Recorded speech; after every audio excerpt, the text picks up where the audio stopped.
ॐ हरिः ॐ श्रीगुरुभ्यो नमः। हरिः ॐ श्रीमहागणपतये नमः। श्रीमहासरस्वत्यै नमः। श्रीमहागुरुभ्यो नमः। पीताम्बरं करविराजितशङ्खचक्रकौमोदकी सरसिजं करुणासमुद्रं राधासहायम् अतिसुन्दरमन्दहासं वातालयेशमनिशं हृदि भावयामि। मोक्षाब्धिसारमयभागवदाख्यमद्रो नारायणीयनवनीतमहो गृहीत्वा मायामयौखपरितप्तजनादयोदाद् नारायण अवनिसुराय नमोऽस्तु तस्मै। सर्वत्र गोविन्दनामसङ्कीर्तनं गोविन्द गोविन्द।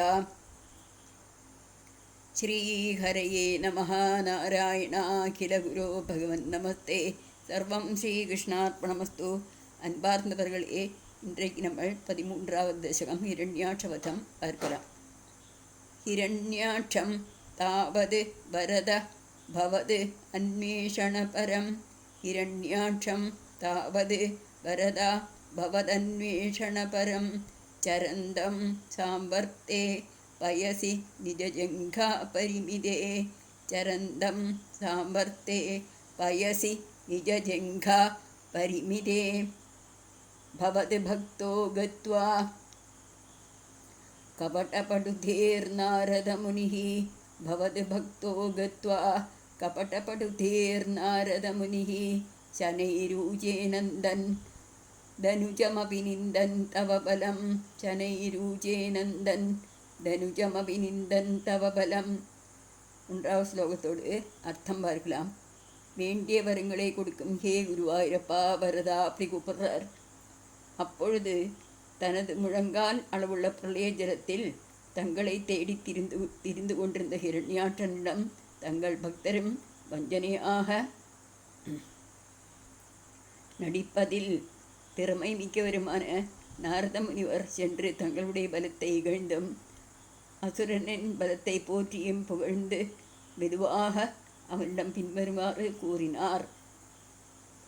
இதை எப்படி பிரித்து படிக்கலாம் பார்க்கலாம், அப்புறம் டியூனில் சொல்லலாம். ஹிரண்யாட்சம் தாவது வரதா பவது அன்வேஷணபரம். பவதன்வேஷணபரம் கொடுத்துருக்கா. பவது அன்வேஷணபரம் சரந்தம் சாம்பர்த்தே பயசி நிஜஜங்கா பரிமிதே. சரந்தம் சாம்பர்த்தே பயசி நிஜஜங்கா பரிவிருதே. பவது பக்தோ கத்வா பரிமிதே. இரண்டாவது லைன். சரந்தம் சாம்பர்த்தே பயசி நிஜஜங்கா பரிமிதே. பவத் பக்தோ கத்வா கபடபடுதேர் நாரதமுனிः. பவத் பக்தோ கத்வா கபடபடுதேர் நாரதமுனிः शनैरूजे नन्दन् धनुजमपि निन्दन् तव बलं. शनैरूजे नन्दन् धनुजमपि निन्दन् तव बलं. டியூனில் படிக்கலாமா? ஹிரண்யாட்சம் தாவத்வரத பவதன்வேஷணபரம். ஹிரண்யாட்சம் தாவத்வரத பவதன்வேஷணபரம் சரந்தம் சாம்பர்த்தே பயசி நிஜஜங்கா பரிமிதே. சரந்தம் சாம்பர்த்தே பயசி நிஜஜங்கா பரிமிதே. பவத்பக்தோ கத்வா கபடபடுதேர் நாரதமுனிः. भवद्भक्तो गत्वा कपटपटुधेर् नारदमुनिः शनैरूजे नन्दन् धनुजमपि निन्दन् तव बलं. शनैरूजे नन्दन् धनुजमपि निन्दन् तव बलं. 2வது ஸ்லோகம். स मायावी विष्णुर्हरति भवतीयां वसुमतीं. सा मायावी विष्णुर्हरति भवतीयां वसुमतीं. प्रभो कष्टं कष्टं किमितमिति तेनाभिगदितः. प्रभो कष्टं कष्टं किमितमिति तेनाभिगदितः. नदन् क्वासौ क्वासाविधि स मुनिना दर्शितपदो.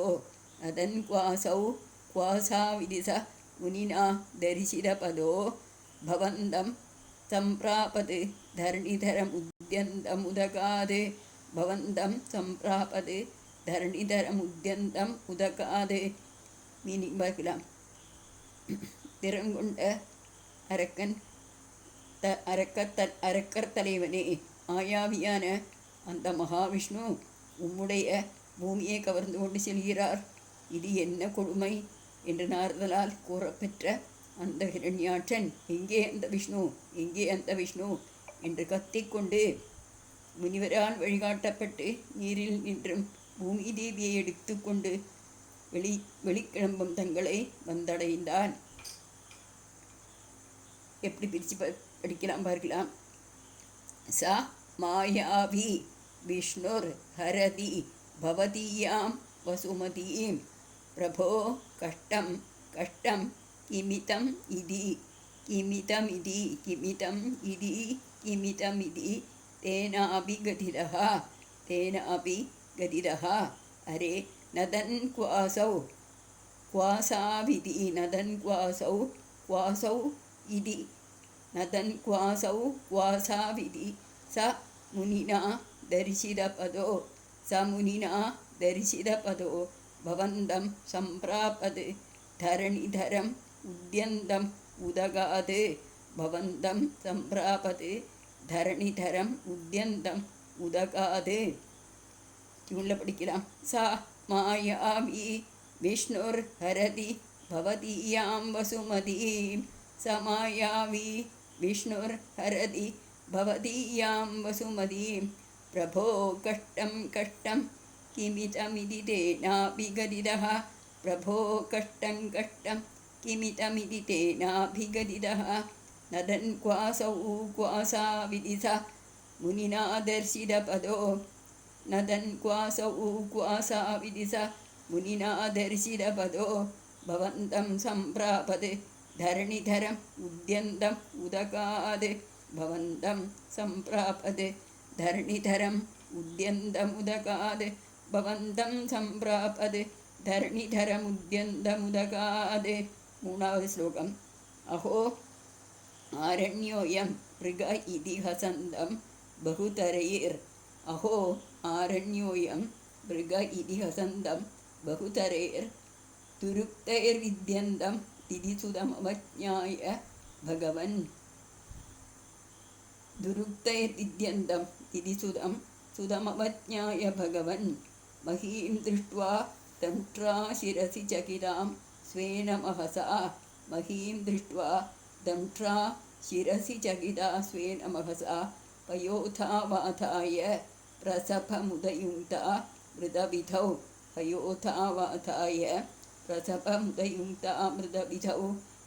மீனிங் பார்க்கலாம். பகவானே குருவாயிரப்பா, இது ஒரு காட்டு விலங்கல்லவா என்று கூறி எள்ளி நகையாடி பற்பல கொடிய சொற்களால் முத்துகின்ற அவ்வசுரனை பொருட்படுத்தாமல் தாங்கள் தங்கள் கோரைகளின் நுனியில் பூமி தேவியை நடுங்கி நிற்பதைக் கண்டு பூமி தேவி நடுங்கி நிற்பதைக் கண்டு தங்களது யோக சித்தியால் அவளை சமுத்திரத்தில் நிலையாக நிற்கச் செய்து பின் கடுமையாக போர் புரிவதில் ஈடுபட்டீர்கள் அல்லவா அப்படின்னு கேட்குறார் பட்டதிரி அவர்கள். பித்துப்படுத்தி உள்ள படிக்கலாம். அஹோ ஆரண்யோயம் மிருக இதி ஹசந்தம் பகுதரைர் அஹோ ஆரண்யோயம் மிருக இதி ஹசந்தம் பகுதரேர் துருக்தைர் வித்யந்தம் திதிசுதம் அவஜ்ஞாய பகவன் துருக்தைர்வித்யந்தம் திதிசுதம் அவஜ்ஞாய பகவன் திதிசுதம் அவஜ்ஞாய உத்ரிகா திதிசுதம் அவஜ்ஞாய பகவன் மஹீம் திருஷ்ட்வா தம்ட்ரா சிரசி சகிதா ஸ்வேன மஹசா மஹீம் திருஷ்ட்வா தம்ட்ரா சிரசி சகிதாம் ஸ்வேன மஹசா சகிதாம் ஸ்வேன மஹசா மஹீம் திருஷ்ட்வா தம்ட்ரா சிரசி சகிதாம் ஸ்வேன மஹசா பயோதாவாதாய பிரசபம் உதயுங்தா மிருதவிதௌ பயோதாவாதாய பிரசபமுதயுங்தா மிருதவிதௌ.